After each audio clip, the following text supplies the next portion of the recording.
શિનોર જેસી પટેલ સાર્વજનિક હાઈસ્કૂલ ખાતે ખેલ મહાકુંભ 2025 અંતર્ગત જિલ્લા કક્ષાની હેન્ડબોલ સ્પર્ધા યોજાઈ।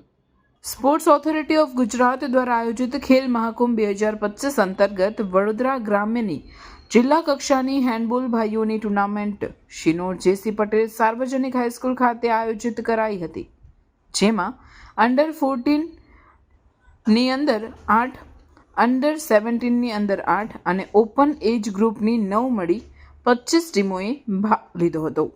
રિપોર્ટર સંજય ખત્રી, શિનોર સમાચાર ન્યૂઝ, શિનોર। આજ રોજ જેસી પટેલ શિનોર ખાતે ખેલ મહાકુંભ 2025 અંતર્ગત જિલ્લા કક્ષા હેન્ડબોલની ટુર્નામેન્ટ અહીંયા યોજાઈ રહેલી છે, જેમાં આજે ભાઈઓની ઓપન એજની 8 ટીમ, અંડર 17ની 8 ટીમ અને અંડર 14ની 9 ટીમ એમ કુલ આજે 25 ટીમ અહીંયા હાજર છે। છોકરાઓ ઉત્સાહભેર રમતમાં ભાગ લે છે, એમને આવકારીએ છીએ। શિનોર જેસી પટેલ સારા તમારું હાર્દિક સ્વાગત કરે છે।